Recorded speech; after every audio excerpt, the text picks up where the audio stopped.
बच्चों ये है हमारा लेक्चर 161 और हम कर रहे थे आपके साइंस में chapter body movements. Body movements आपके साइंस में चैप्टर 8 है और कल हमने बोन्स के बारे में पढ़ना शुरू किया था हमारे एनसीईआरटी पेज 71 पे। ठीक है, सो हमने बोन्स के बारे में पढ़ा था कि भाई बोन्स में लास्ट हमने बैकबोन के बारे में पढ़ा था और मैंने आपको वो ड्रॉ करने के लिए भी बोला था। अब हम करते हैं आगे। आप ये चालू हो रहा है। Make your friend stand with both hands pressed to the wall and ask her to push the wall. अब देखो आपकी फ्रेंड को बोलो कि अपने हाथों से दीवार को खिसकाने की कोशिश करे।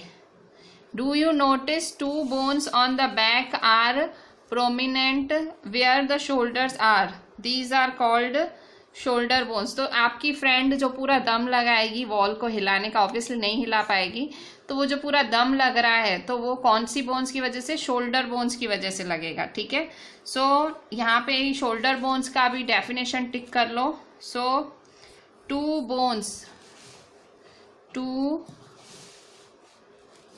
bones on the back are prominent where the shoulders are, they are called shoulder bones। ठीक है,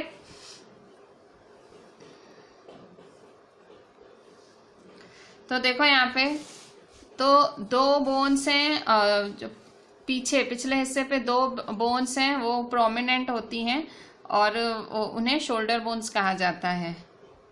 This structure is made of pelvic bones. They enclose the portion of your body below the stomach. This is the part you sit on। ठीक है, सो अब यहाँ देखो आपने shoulder bones देखा ना, तो शोल्डर बोन्स क्या है, दो बोन्स होती हैं और वो पीछे होती हैं और वो बहुत ही ज़्यादा प्रोमिनेंट, मतलब बहुत ज़्यादा इम्पॉर्टेंट होती हैं जहाँ पे शोल्डर्स होते हैं, सो उन्हें कहा जाता है शोल्डर बोन्स। ठीक है, शोल्डर बोन्स देखो ये हैं आपकी शोल्डर बोन्स। अच्छा, इसके बाद pelvic bones। So this structure is made of pelvic bones. They enclose the portion of your body below the stomach. This is the part you sit on। ठीक है, so pelvic bones क्या है, ये 8.13 है। So this structure is made of pelvic bones। ये structure किसका बना हुआ है, pelvic bones का बना हुआ है। They enclose the portion of your body below the stomach। ठीक है, so इसमें क्या होता है, they enclose the portion of your body below the stomach. आपके स्टमक के नीचे जो पोर्शन है वहाँ पैल्विक बोन्स होती हैं। This is the part you sit on. So इसी पे आप बैठते हो, पैल्विक बोन्स पे ही आप बैठते हो। ठीक है, सो ये पैल्विक बोन्स हैं। फिर से पैल्विक बोन्स क्या हैं, वो आपका स्टमक के नीचे का भाग एनक्लोज करती हैं, मतलब पूरा स्टमक के नीचे का भाग कवर करती हैं और इसी पे आप बैठते हो। ठीक है, इसके बाद हम पढ़ेंगे स्कल के बारे में। स्कल मतलब ये देखिए इस तरह से। ठीक है, शोल्डर बोन्स क्या हैं, शोल्डर पे होती हैं दो शोल्डर्स।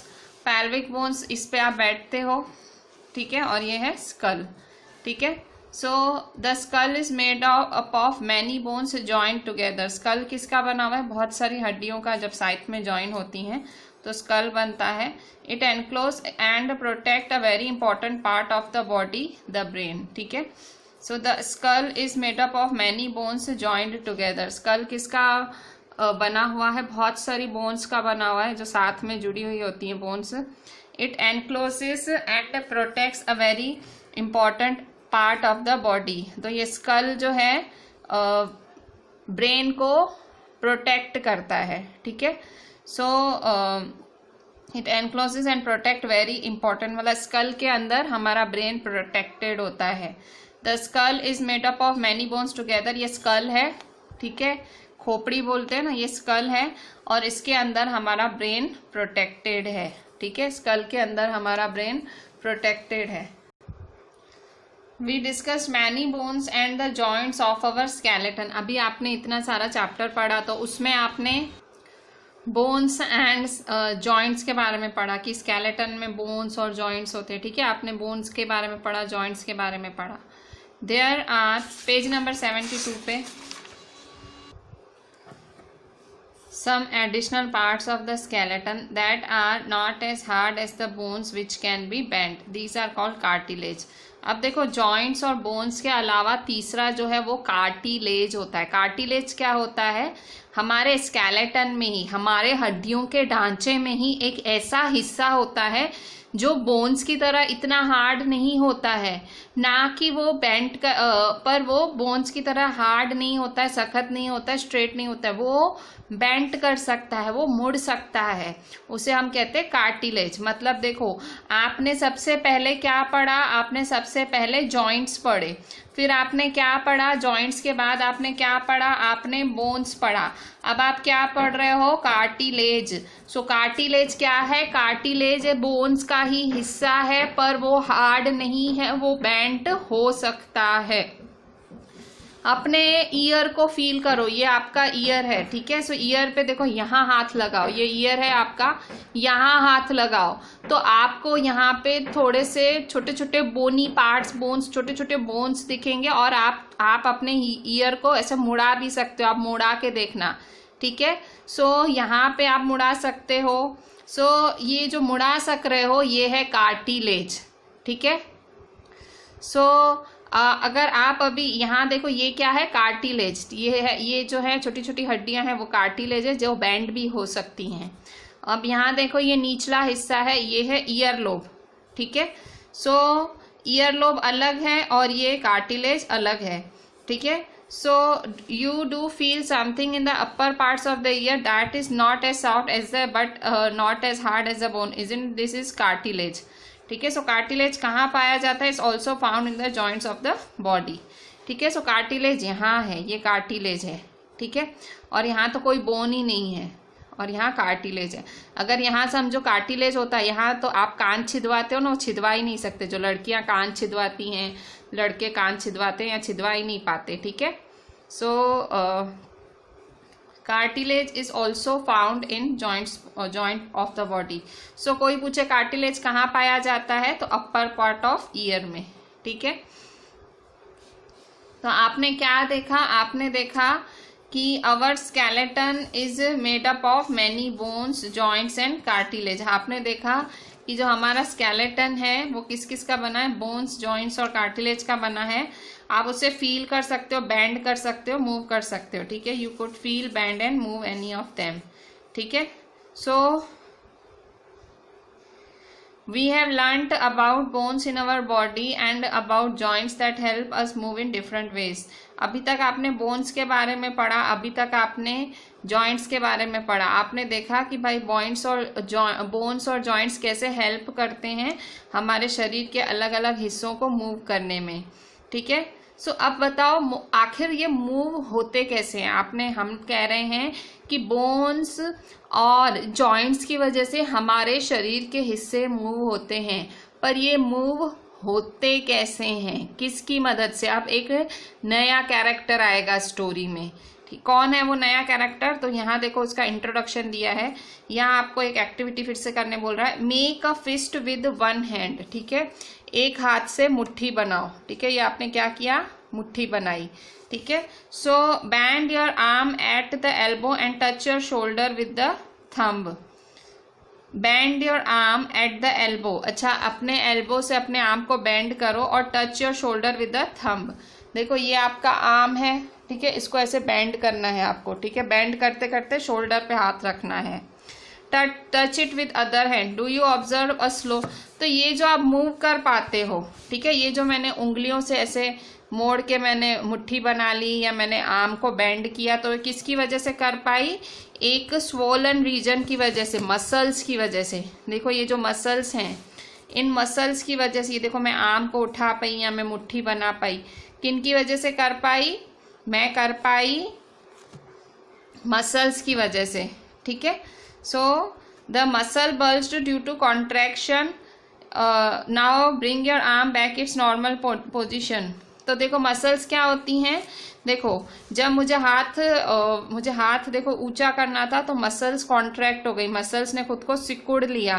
फिर जब मैंने हाथ को सीधा किया तो मसल्स रिलैक्स हो गई, उन्होंने अपने आप को खुला छोड़ दिया, ठीक है। सो ये मसल्स की वजह से ये हो पाता है। अब मसल्स की वजह से ही जो है बोन्स भले बोन्स होते हैं, जॉइंट्स होते हैं और बॉडी को मूव कर पाते हो। ठीक है। सो जब आप कॉन्ट्रैक्ट करते हो मसल्स को, when contracted the muscle become shorter, stiffer and thicker, it pulls the bone. ठीक है। तो जब कॉन्ट्रैक्ट किया जाता है सो मसल्स क्या हो जाती हैं, शॉर्ट हो जाती हैं, स्टिफ हो जाती हैं और थिक हो जाती हैं, और पुल बोन को क्या करती हैं, खींचती हैं। ठीक है। तो जब आप कॉन्ट्रैक्ट करते हो तो मसल छोटी हो जाती है, स्टिफ हो जाती है और थिक हो जाती है। ठीक है। सो मसल्स कैसे काम करती हैं, muscles work in pairs, when one of them contracts the bone is pulled in that direction. ठीक है। मसल्स कैसे काम करती है, पेयर्स में काम करती हैं। पेयर मतलब जोड़े में। कैसे, सो मसल्स वर्क इन पेयर्स, ये चीज याद रखना, मसल्स जोड़े में काम करती हैं। When one of them contracts, जब उसमें से एक मसल कॉन्ट्रैक्ट होती है, the bone is pulled in that direction, तो जब सिकुड़ती है तो बोन उस डायरेक्शन में पुल होता है। The other muscle of the pair relaxes, और जो दूसरा मसल है वो रिलैक्स होता है। To move the bone in the opposite direction, the relaxed muscle contract the pull bone towards its original position. So bone को अगर, to move the bone in the opposite direction, अगर आप bone को opposite direction में move करना चाहते हो, जो द रिलैक्स्ड मसल है contracts to pull the bone towards its original position while the first relaxes. A muscle can only pull, वो खाली पुल हो सकती है, आप पुश नहीं कर सकते हो। Two muscles have to work together to move a bone, अगर एक हड्डी को खिसकाना है तो दोनों मसल्स को साथ काम करना पड़ेगा। तो देखो दो मसल्स कौन सी हैं, ये हैं। देखो ये मसल क्या है, ये देखो पेयर में काम कर रही हैं। कैसे कर रही हैं फिर से समझो। तो देखो मसल्स हमेशा जोड़े में, पेयर में ही काम करती हैं। सो जब एक सिकुड़ती है, देखो ये मसल सिकुड़ी, कॉन्ट्रैक्ट मतलब एकदम खुद को स्टफ कर देती है, एकदम खुद को खींच लेती है, तो bone is pulled in that direction, तो बोन क्या करती है, खींचाती है उस डायरेक्शन में, पुल होती है। ठीक है। फिर the other muscle of the pair relaxes, ये देखो रिलैक्स हो गई, ये देखो ये सिकुड़ रही है और ये एकदम फैल रही है, ये सिकुड़ रही है, ये फैल रही है। कॉन्ट्रैक्ट होना मतलब सिकुड़ना, रिलैक्स होना मतलब फैलना। So contracts to pull the bone towards its original position. अब ये क्या करती है, ये मसल बोन को यहाँ खींचती है, पुल करती है, ये भी उसको बोन को सीधा करने की कोशिश करती है। ठीक है। तो while the first relaxes, a muscle can only pull, अब मसल क्या कर सकती है, खाली खींचने का काम कर सकती है बोन को, वो उसको धकेलती नहीं है, वो उसको खींचती है। ठीक है। It can not push, two muscles, और अगर मतलब बोन को खींचना है, जैसे मुझे हाथ ऊपर नीचे करना है तो मेरी बोन्स को ऊपर नीचे होना पड़ेगा, तो वो कौन करेगा, मसल्स करेंगी। मसल्स की वजह से ही मेरे हाथ ऊपर नीचे हो सकते हैं। सो इसी तरह से ये मसल्स का काम है। सो मतलब याद रखना, मसल्स खाली पुल कर सकती हैं, पुश नहीं कर सकती हैं, और दो मसल्स को साथ में काम करना पड़ता है अगर आपको उनको मूव कराना हो तो। Our muscles and bones always required for movement, क्या मसल्स और बोन्स दोनों की जरूरत होती है मूवमेंट के लिए। How do other animals move, दूसरे एनिमल्स कैसे मूव करते हैं। Do all animals have bones, क्या सब एनिमल्स के पास बोन्स होती हैं। वॉट अबाउट एन अर्थवर्म और a snail. Let us study the manner of movement that is the gait of some animals. ठीक है। अच्छा अब यहाँ देखो, क्या मसल्स और बोन्स हैं हमेशा मूवमेंट के लिए चाहिए होती हैं, मसल्स और बोन्स हमेशा मूवमेंट के लिए चाहिए होती हैं। बाकी एनिमल्स कैसे मूव करते हैं, मतलब मसल्स और बोन्स की वजह से ही मूवमेंट होता है। How do other animals move, दूसरे एनिमल्स कैसे मूव करते हैं। Do all animals have bones, क्या सब एनिमल्स के पास बोन होती है। वॉट अबाउट एन अर्थवर्म और अ स्नेल, एक अर्थवर्म रेंगने वाले कीड़े और स्नेल के बारे में आप क्या कहोगे। Let us study the manner of movement that is the gait of some animals. So हमें इनका मूवमेंट का मैनर स्टडी करना है। गेट, गेट मतलब कौन से तरीके से ये लोग मूव करते हैं। गेट मतलब GAIT, गेट का मतलब कैसे ये लोग मूव करते हैं, कैसे ये लोग हिलते हैं भाई। सो हम उनके बारे में पढ़ेंगे। ठीक है। सो गेट ऑफ एनिमल्स पढ़ रहे हैं अब हम। गेट का मतलब मूवमेंट ऑफ एनिमल्स बोल सकते हो। सो गेट ऑफ एनिमल्स में देखो हेडिंग है गेट ऑफ एनिमल्स, ठीक है। सो अर्थवर्म है, ये देखो अर्थवर्म। सो ये अर्थवर्म आपको ड्रॉ करना है, ठीक है। अर्थवर्म बहुत ही इजी है ड्रॉ करने में, अर्थवर्म आपको ड्रॉ करना है। ये अर्थवर्म है,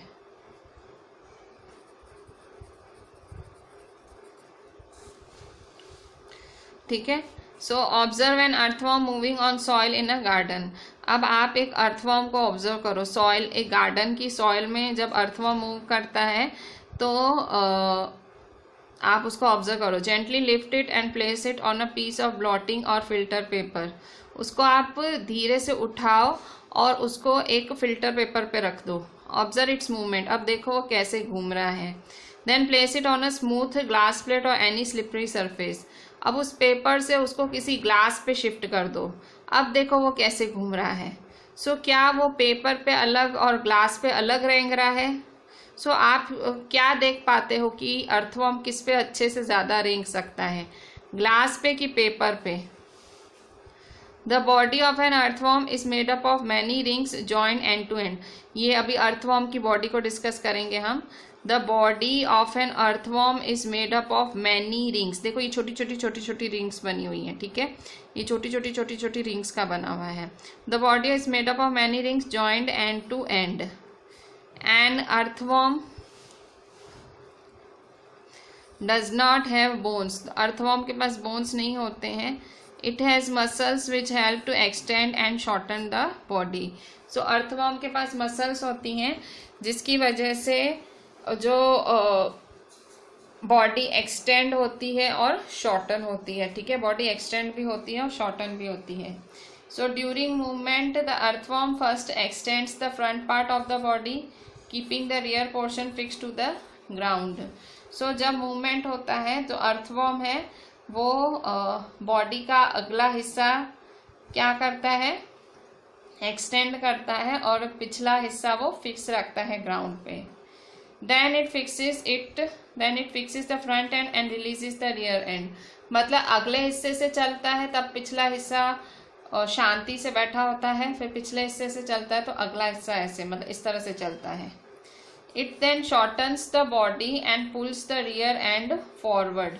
फिर वो अपनी जो बॉडी है उसको छोटा कर देता है, फिर क्या करता है, and pulls the rear end forward। फिर वो जो पिछला हिस्सा है उसको खींच लेता है, ठीक है। सो ये देखो अर्थवर्म कैसे चल रहा है, पहले अगले हिस्से से चलने की कोशिश कर रहा है, फिर पिछले हिस्से से चलने की कोशिश करता है, इसके बाद पिछला हिस्सा खींच लेता है, ठीक है।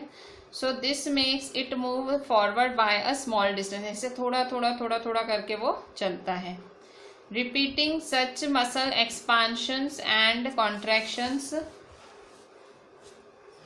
The earthworm can move through soil.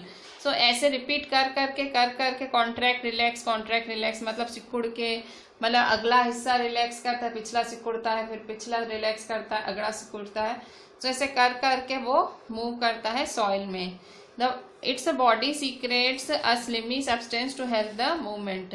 इसकी बॉडी क्या करती है, सीक्रेट करती है स्लाइमी सब्सटेंस, मतलब चिपचिपा सब्सटेंस सीक्रेट करती है मूवमेंट को हेल्प करने के लिए।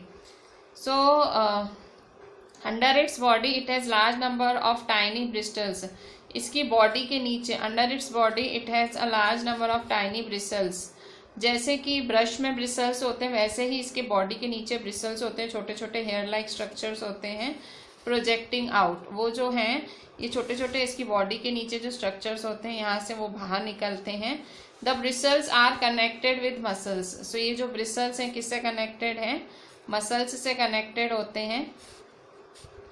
The bristles help to get a good grip on the ground. और इन्हीं ब्रिसल्स की वजह से वो ग्राउंड पे अपनी पकड़ बनाए रखता है, फिसल नहीं जाता है, वो ग्राउंड से अटैच्ड रहता है। The earthworm actually eat its way through the soil.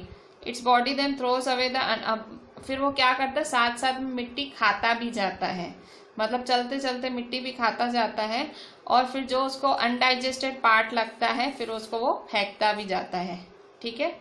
सो ये अर्थवर्म जो मिट्टी में ऐसे रेंगता है, सो उसकी वजह से जो मिट्टी है उसका भी उपजाऊपना बढ़ जाता है, मतलब मिट्टी ज़्यादा उपजाऊ हो जाती है, ठीक है। So this activity and earthworm makes the soil more useful for plants. तो अर्थवॉर्म बहुत ज़रूरी है प्लांट्स के लिए, ठीक है। सो ये अर्थवॉर्म खास आपको ड्रॉ करना है, ये इस तरह से आप अर्थवॉर्म ड्रॉ करोगे। फिर से देख लो, जो अर्थवॉर्म की बॉडी है बहुत सारी रिंग्स की बनी हुई है। अर्थवॉर्म को कोई बोन्स नहीं होती हैं, इसके पास मसल्स होती हैं जिसकी वजह से वो extend, it has muscles which help to extend and shorten the body. Muscles की वजह से वो खींचता है, बॉडी को खींचता है, आगे खींचता है, छोटा करता है, आगे खींचता है, छोटा करता है। During movement the earthworm first extends the front part of the body. So movement के टाइम जो अर्थवॉर्म है वो पहले front part of the body extend करता है, keeping the rear portion fix to the ground. So वो पिछला हिस्सा है वो ग्राउंड से फिक्स रखता है। Then it fixes the front end and releases the rear end. So इसके बाद वो क्या करता है, जो फ्रंट एंड है उसे फिक्स कर देता है और जो रियर एंड है उसे रिलीज कर देता है। It then shortens the body and pulls the rear end forward. So वो क्या करता है, बॉडी को छोटा कर देता है और फिर जो रियर एंड है, जो पिछला हिस्सा है, उसको फिर आगे खींच लेता है।